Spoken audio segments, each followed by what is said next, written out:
दोस्तों, आज मैं आपको शेरशाह सूरी के बारे में बताऊंगा। ठीक है। शेरशाह सूरी एक अफगान था। कई बार क्वेश्चन पूछा जाता है। यह एक अफगानी था। बचपन का नाम इनका फरीद था। फरीद। बचपन का नाम फरीद था और इनकी शिक्षा हुई थी जौनपुर में। इनकी शिक्षा हुई थी जौनपुर में। ठीक है। इनकी शिक्षा जौनपुर में हुई थी। 1539 ईस्वी में।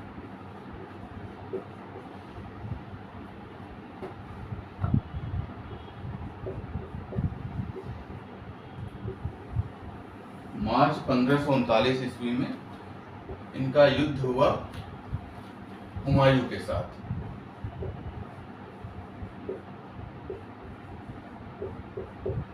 हुमायूं के साथ इनका युद्ध हुआ, जिसे हम चौसा का युद्ध कहते हैं।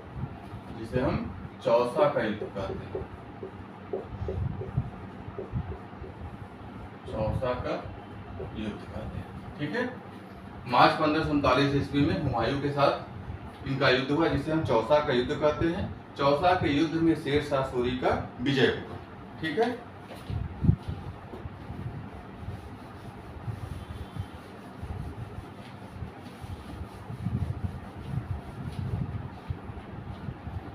अब जरा समझिएगा, चौसा के युद्ध में शेरशाह सूरी का विजय होता है।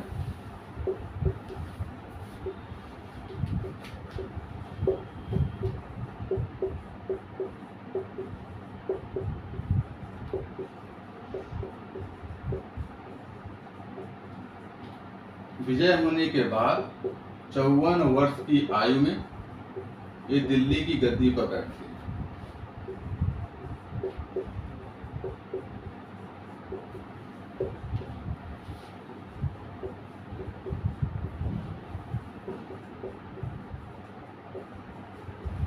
दिल्ली की गद्दी पर बैठते हैं चौसा के युद्ध में विजय के बाद। एक बात और कि चौसा के युद्ध के पहले शेर शाह को शेर खां बोलते हैं। कई बार पूछा जाता है कि इस युद्ध के बाद शेर खान को शेरशाह बोला गया, और ये शेर खां भी नाम पड़ा था एक शेर के मारने के उपलक्ष्य में। ठीक है। अब जरा हम लोग देख लेते हैं कि दिल्ली में इनका शासन कैसा था।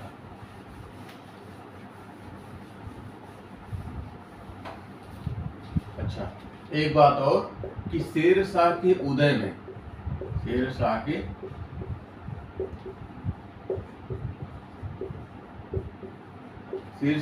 में एक बात और शामिल था कि इन्होंने धनी विधवाओं के साथ विवाह किया।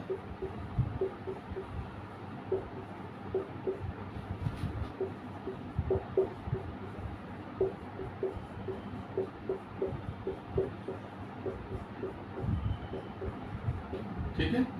धनी विधवाओं के साथ विवाह किया और विवाह के साथ साथ इनके अंदर और समृद्धि आ गई, जिसकी वजह से इनका और उदय हुआ। ठीक है।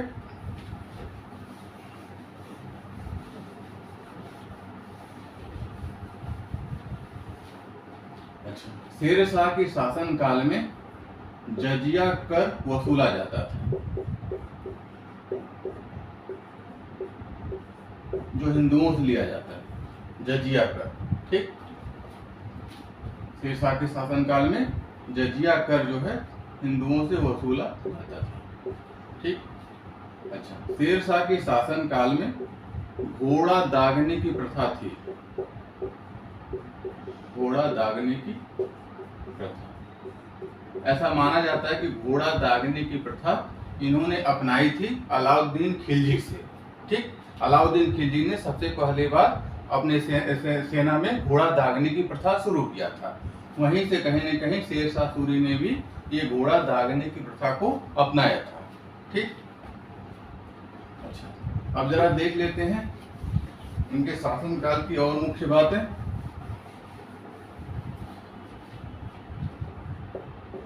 इनके शासन काल में किसानों के शोषण पर प्रतिबंध लगा। किसानों के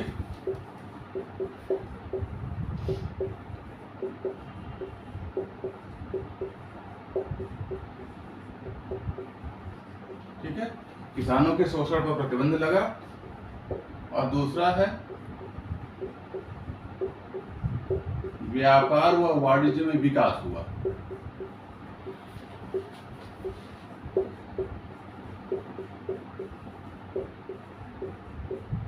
व्यापार और वाणिज्य में विकास हुआ। और तीसरा और महत्वपूर्ण है, कानून व्यवस्था बहुत चुस्त दुरुस्त थी।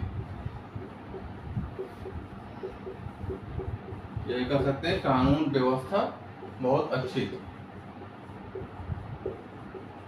जाहिर सी बात है, कानून व्यवस्था जब अच्छी होगी तभी व्यापार व वाणिज्य फले फूलेगा। ठीक है, और किसानों के शोषण पर प्रतिबंध लगा। ठीक, आगे देख लेते हैं।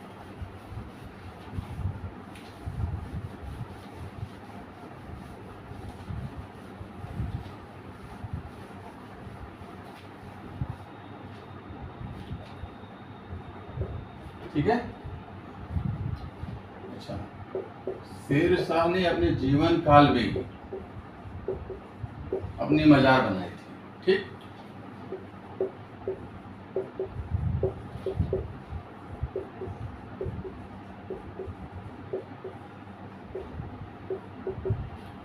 सासाराम में इन्होंने मजार बनाया था अपना। सासाराम कहाँ है? बिहार में। कई बार क्वेश्चन पूछा जाता है, शेर शाह सूरी का मजार कहाँ पे स्थित है? तो शेर शाह की सूरी का मजार जो है सासाराम में स्थित है। सासाराम में इन्होंने अपना मजार बनाया था। ठीक है, अच्छा, शेर शाह के शासन काल में अपने साम्राज्य में, या ये कह सकते हैं अपने राज्य में, इन्होंने विद्वानों का सम्मान किया। ठीक, इसका एक सबसे अच्छा उदाहरण है कि शेर शाह के शासन काल में ही हिंदी साहित्य की एक प्रमुख रचना हुई।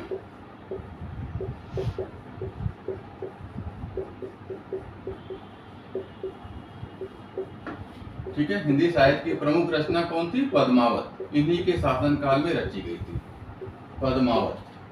ठीक है, और इस पद्मावत की रचना जो रची गई थी वो मलिक मोहम्मद जायसी के द्वारा। कई बार क्वेश्चन पूछा जाता है कि पद्मावत की रचना किसने की थी? अब किसके शासन काल में? शेर शाह के शासन काल में। मलिक मोहम्मद जायसी ने शेर शाह के शासन काल में पद्मावत की रचना की थी। ठीक है,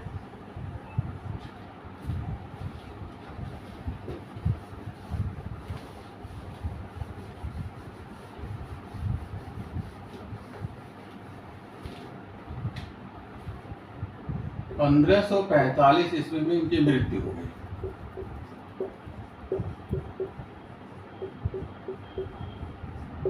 ठीक है, और कहाँ पे हुई थी? कलिंजर किला के विजय के उपलक्ष्य में।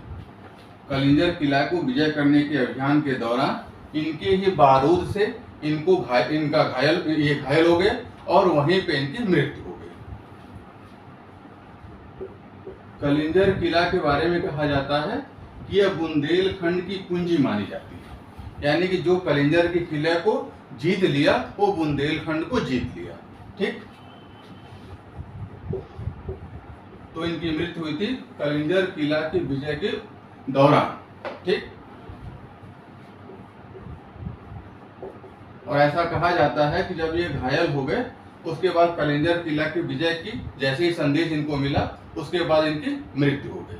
ठीक है, okay, please like share and subscribe.